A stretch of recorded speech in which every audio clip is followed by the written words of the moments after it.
Hello and welcome to On The Money, our weekly podcast that covers a variety of topics to help you get the best out of your savings and investments. In this episode, we're focusing on investment trusts, which are the oldest type of pooled fund, with some investment trusts dating back to the Victorian era.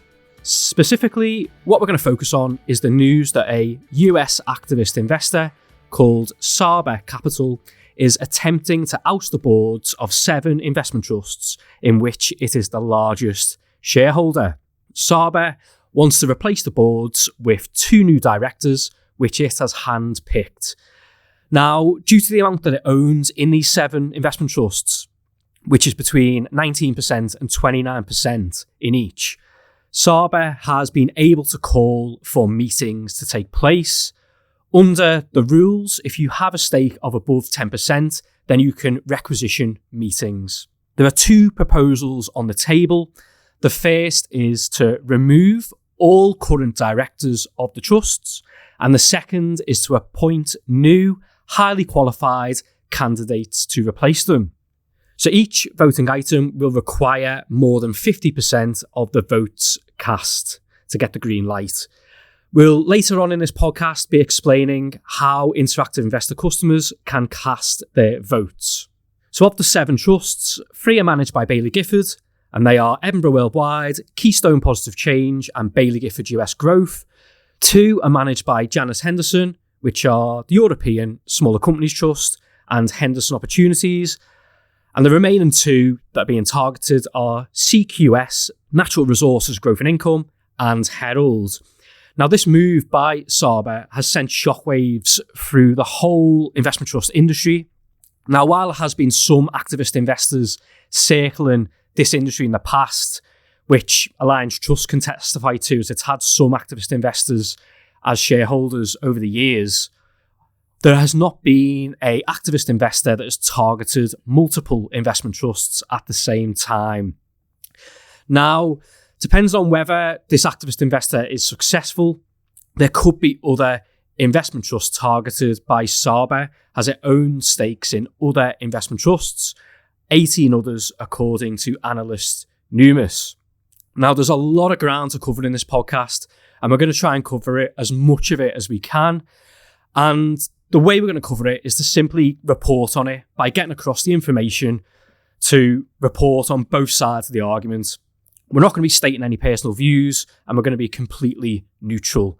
And joining me to help get across all this information is Sam Benstead, who, as well as being Interactive Investors bond expert, also, alongside myself, regularly interviews for managers and has been following this story very closely. Sam, before we get to everything that's been going on, let's start off by covering who Saba Capital are, who the person who runs the firm is. He is Boaz Weinstein, and I think it's also important to get across when Saba started building stakes in investment trusts.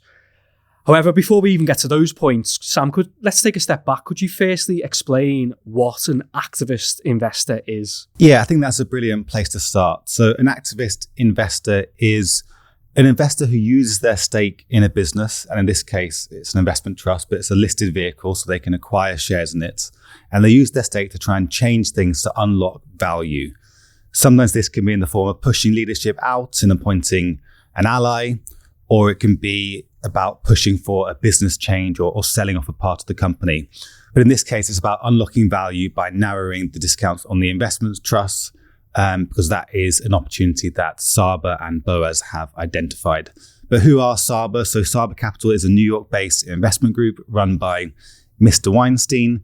It has $6.6 billion in assets under management, so that's £5.5 billion. And Boaz Weinstein is a former co-head of credit trading at Deutsche Bank, and he founded his hedge fund in 2009. He was also a chess prodigy as a teenager, and therefore he's not really your typical investment trust investor. He's very opportunistic, clearly very clever, and working for and running an American hedge fund, quite different to a lot of the people involved in investment trusts in this country. And he thinks he's found an opportunity in the UK market. So he is looking at the discounts and he's saying, well, if I can buy these assets that are worth £1 and I can pay 85p for them, then that is an opportunity. So he began buying stakes in UK listed investment trusts a couple of years ago, but then it was really unclear what his intentions were. So at the beginning of 2023, he made a profit by selling his shares in Scottish Mortgage, which a lot of you will be familiar with. And he did that without taking an activist approach. Although around the time he did start buying up shares in the investment trust, the board did announce a big £1 billion buyback plan. So they could have been related, although it's not clear that they directly were. But now his intentions are very clear and he's waging a very public, very aggressive campaign against these investment trusts. And this isn't a new area for Weinstein. So he runs an active ETF in the US, and that deploys a similar strategy targeting US closed-ended funds that he thinks he can deliver value in. And as you mentioned, Sam, a key driver behind Saba building stakes in investment trusts is the fact that investment trust discounts have for a couple of years now been at historically high levels. So the average discount, which is the percentage gap between the share price and the net asset value, or NAV, is around 15% for the average trust. And as you mentioned, Sam, at a 15% discount, investors are buying a basket of assets in the sales at 85p rather than £1. So let's take a step back and explain when these meetings were called. So in mid-December, Saba published a letter calling for requisition meetings for the 7 investment trusts. The headline of the letter in which it called for these meetings was worded, Saba Capital launches campaign to deliver value to shareholders of 7 UK investment trusts. In its letter, it said that if it's appointed, the new directors will consider all options for each trust, including tender offers, share buybacks, terminating the current investment management firm, replacing the current fund managers, and changing the investment mandates. It added that if the director candidates are appointed, they first intend to assess options to provide shareholders the opportunity to achieve substantial liquidity near NAV if they do not wish to remain in a trust with a new investment manager or mandate. And it also suggested potentially merging some of the investment trusts to form a new strategy of purchasing other discounted investment trusts. And it also put itself forward as the potential replacement as fund manager for each trust. And Mr. Weinstein said, what has caught my attention for the past 3 years is that UK trust industry's discounts have deepened as a consequence of investors losing faith in managers after shockingly poor performance in certain trusts. At the same time, the boards have not held those managers accountable. It also, in its letter, said that the valuation creation opportunities are vast when trusts are overseen by skilled managers and boards operating with best-in-class governance. This is why we believe change is urgently needed at these trusts. Now, Sam, since this letter was published in mid-December, it has become clearer that the intention for Saba, if it's successful, is to merge the assets into a new strategy of buying other investment trusts trading on discounts. That's right. And if he is successful, it would create a product that investors can buy, which would be very different to anything else available at that scale in the market currently.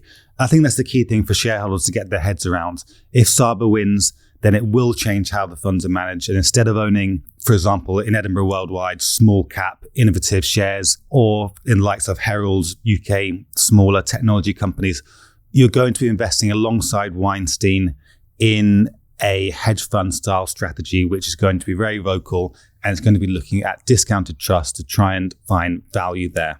And this may appeal to investors, even though it is a very different proposition to what the shareholders were investing in before. So he runs this active ETF in the US. It's clear he's a very savvy investor.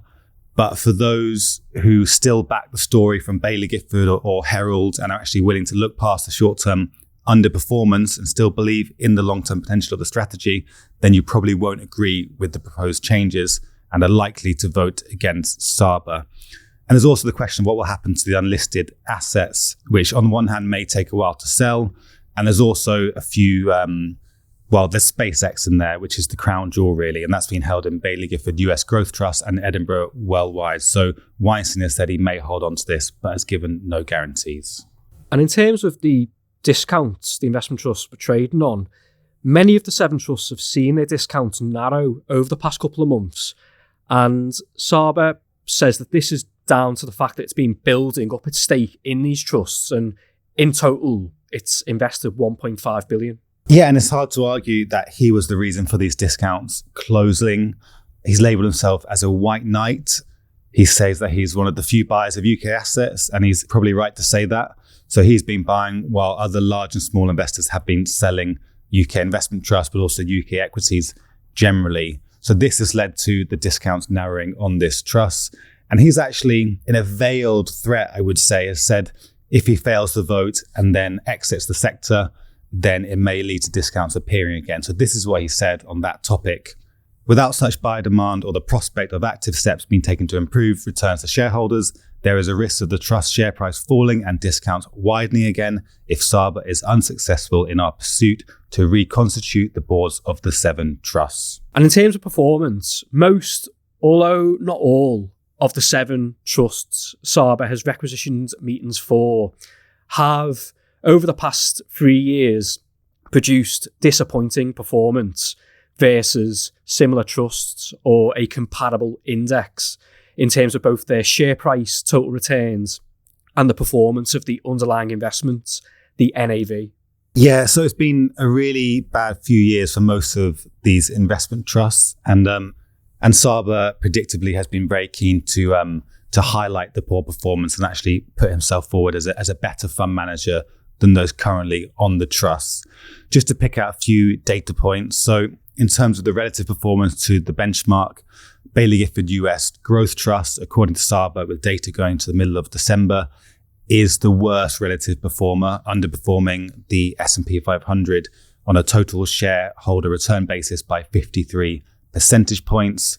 Keystone Positive Change also underperforming its benchmark by 47 percentage points over that 3-year period, while Edinburgh Worldwide has been one of the worst absolute performers, with investors losing about 20% of their money in share price returns in the 3 years to the time of recording on the 20th of January 2025.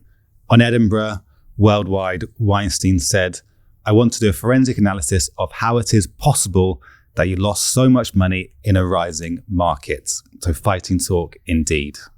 So we've just covered off Saba's side of the story, and we're going to cover the other side of the argument shortly by running through how each of the 7 investment trusts have responded to the activist investors' 2 proposals, which, to reiterate, are to replace the entire board of each trust and to appoint 2 new directors that it has suggested. However, before we get to that, I wanted to explain when the shareholder votes are taking place, how you can cast your vote, and why you should consider voting. So, in each case, for Interactive Investor customers, you'll have the opportunity to cast your vote up to a couple of days ahead of each meeting. Now, for one of the 7 trusts, Herald, the voting deadline has now passed, and by the time this podcast comes out, on the 23rd of January, the outcome of that vote will have been published, and we'll be covering the result editorially on our website, ii.co.uk. Now, for the others, for 2 of the Baillie Gifford trusts, Keystone Positive Change and Baillie Gifford US Growth, you have until the 29th of January to cast your votes. For Henderson Opportunities and CQS Natural Resources Growth and Income, you have up until the 30th of January. For the European Smaller Companies Trust, you have up until the 31st of January. And for Edinburgh Worldwide, we do not know up until when you have to vote as at the time of this recording, because it was only announced literally a couple of hours ago when that vote will take place, the general meeting, and that is on the 14th of February. But in line with the others, you'll have up until a couple of days before that general meeting takes place to cast your vote. And on each respective day, you have up until 18:59 to cast your vote. Now, at Interactive Investor, we've been putting a lot of work in to encourage shareholder engagement, including making voting as straightforward as possible for our customers, if of course they do wish to cast their votes. A couple of years ago, we made the ability to vote online a default option for all our customers, rather than having customers have to opt in to use the voting capability that we have. Of course, you can opt out if you wish. Now, Interactive Investor customers will be able to vote using the voting mailbox in their online account. Customers receive notifications ahead of corporate actions, including the requisition meetings for these 7 investment trusts. So you will have been notified if you're a holder of any of these 7 investment trusts. And we've also provided editorial to help give our customers information ahead of these votes taking place. And this podcast is part of that as well. Now, it's not my job to give an opinion on how to vote, but I do think it's very important to highlight the information that investors should consider, and then it's up to the customer to reach their own conclusions. One thing I do think it is important to point out, which is completely factual, and it's not an opinion, is that given Saba have a large stake in each trust, a low voter turnout would hand the activist a greater percentage share of the vote. Each of these 7 trusts have plenty of retail investors, and it could be that the retail vote is what decides the outcome of these requisitions. Now, in any corporate action, it's important for retail investors to consider having their say. While it is easy to think that, as a small shareholder, your vote won't make much of a difference. However, if increasing numbers of investors engage and use their votes, that will result in retail investors having greater influence. So Sam, I'm going to hand the baton to you to run through how each of the investment trust boards have responded, and we'll cover 6 of the 7, given the Herald's result will now be known. Could you start off with how the Baillie Gifford trusts have responded? Sure. So it's no surprise that Baillie Gifford are strongly opposed to the Saba takeover attempt and have urged all shareholders to vote against it. So Jonathan Simpson-Dent, chair of Edinburgh Worldwide, said, Edinburgh Worldwide is an exciting and unique investment trust that offers unparalleled access to emerging companies operating at the frontiers of science and technology. All this is threatened by Saba Capital. The proposals set up by Saba amount to a backdoor attempt to seize control of the trust. We will urge our investors to protect their investment, to protect their trusts, and vote to stop Saba. Likewise, Karen Braid of Keystone Positive Change, she's the chair there, said the board is appalled by Saba's actions and conduct. She adds, we believe its proposed resolutions would be highly detrimental to the interests of all shareholders.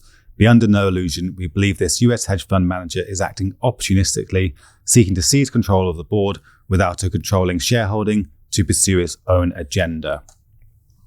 On Baillie Gifford US Growth Trust, Tom Burnett, who's the non-executive chair, said the investment trust had delivered what it had promised to do when it was launched in March 2018. He points out that those that bought at IPO have nearly tripled their initial investment, and to the end of December 2024, its total share price return has been 180%. And it's interesting to note in the case of 2 of those 3 Baillie Gifford investment trusts, there have been changes announced to them. So in the case of Keystone Positive Change, a couple of months ago, it announced a potential rollover into an open-ended fund that's managed by the same team and has the same investment process. And investors were also offered the opportunity to exit at around NAV.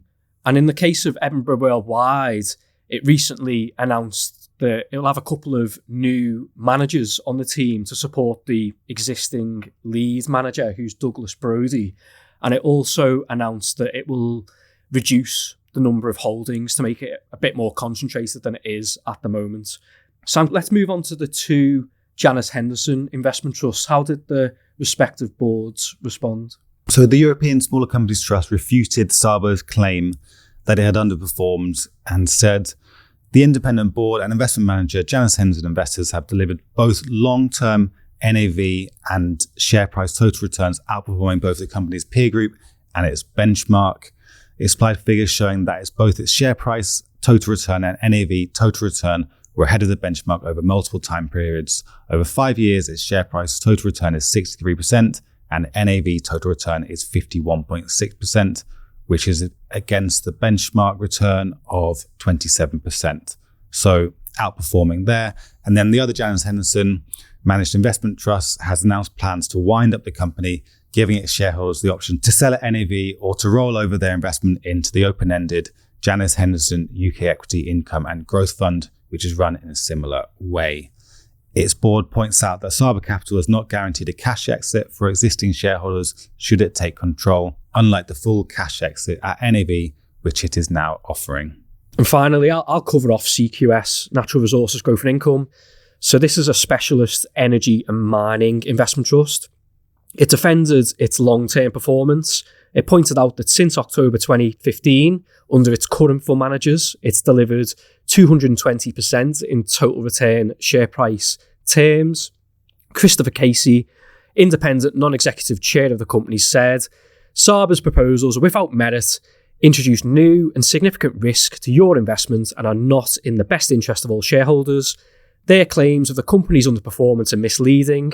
Their proposals demonstrate a self-interested, short-term focus. Their track record is questionable. And if the requisitioned resolutions are passed, you may no longer be invested in a highly specialised natural resources investment trust with good governance and a clear strategy. So it's clear that all 7 of the investment trust boards are recommending its shareholders vote against Saba's proposals.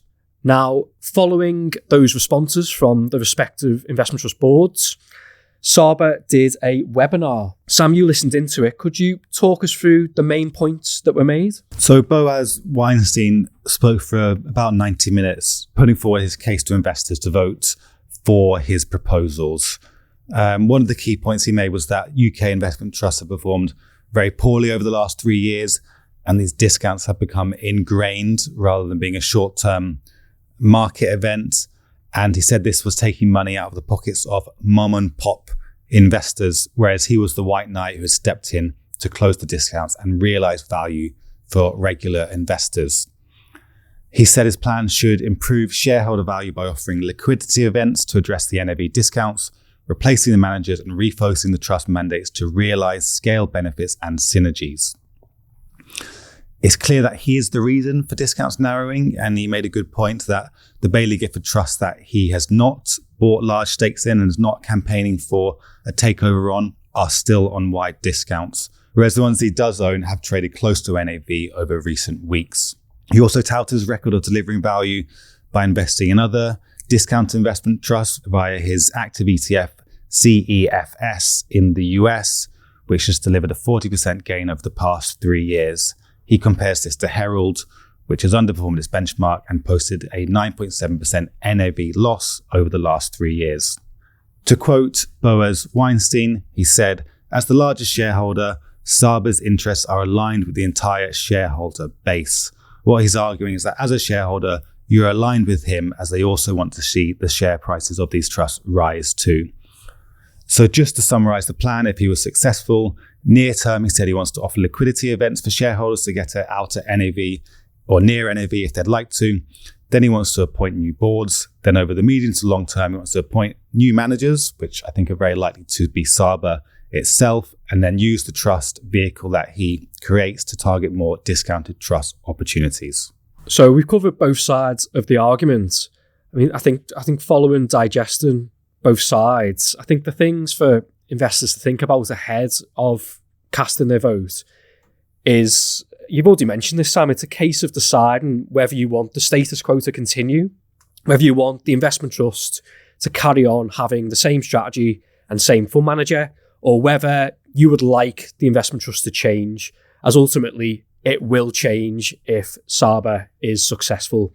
And as mentioned, Saba has said it will offer the opportunity to get out at near NAV if you do not wish to remain in a trust with a new investment manager and mandate. So that's another thing to consider. Although in some of these trust cases, I think investors have had the opportunity over the past couple of weeks to potentially get out near NAV anyways, because some of them have traded very close to par, and some of them at times have even went on to small premiums. Now, the Association of Investment Companies, which is the trade body for the investment trust industry, it put together a list of questions for investors to consider ahead of voting. Some of those cross over with points that we've made in this podcast, but I'm just going to read out 2 points that have been made that we've not covered off. So they point out, are you comfortable with a board of just 2 directors initially, given that investment trusts usually have 3 or more? And they also point out, are you satisfied with the independence of the proposed new directors, given that Saba has stated its intention to put itself forward as a potential new manager of your investment trust? Sam, anything further for investors to think about ahead of casting their votes? For me, the key thing is that if Saba wins, then it would lead to a radical change to how your money is managed if you continue to be a shareholder in these trusts. And that is not necessarily a bad thing, as performance has been poor recently in a lot of these trusts, but you would be going from, particularly in the case of Baillie Gifford, a very long-term focused growth strategy to a hedge fund style approach looking for short-term value opportunities from UK listed investment trusts. That may appeal, it may not appeal, but it's going to be very different to what the trusts were doing before. And I'd also say, regardless of what happens, it's caught the attention of the UK investment trust industry and highlighted problems with discounts. I think a lot of the discounts had become ingrained, and I think investors had just kind of accepted that as the status quo. And I think this activism has showed that actually discounts aren't fair on retail investors, especially when the trust just invested in liquid listed assets. So overall, there could be a positive net impact on the industry, regardless of what the outcome is. Sam, I completely agree. I think we're going to see investment trusts become a lot more proactive now on discounts. As you mentioned, there is this feeling that they've become ingrained and the retail investors have become used to investment trusts being on wide discounts. But I think investment trust boards are going to have to now make moves to try and reduce them. So we have seen investment trust boards increase the amount of share buybacks. However, share buybacks are not a panacea. They do not guarantee that an investment trust discount will reduce. I think we're going to see more tender offers where investors are offered the opportunity to sell at close to NAV. And we may see more performance-related tender offers. So if an investment trust doesn't deliver a certain level of performance versus a comparable index over a certain time frame, then investors may then be offered a tender offer. I think we're going to see a lot more of that in the future. My thanks to Sam, and thank you for listening to this episode of On the Money. If you enjoyed it, please follow the show in your podcast app and do tell a friend about it. And if you get a chance, leave us a review or a rating in your podcast app too. You can join the conversation, ask questions and tell us what you'd like to talk about via email on otm@ii.co.uk. And in the meantime, check out the Interactive Investor website, ii.co.uk, for more information and practical pointers on how to make the most out of your investments. And I'll see you next week.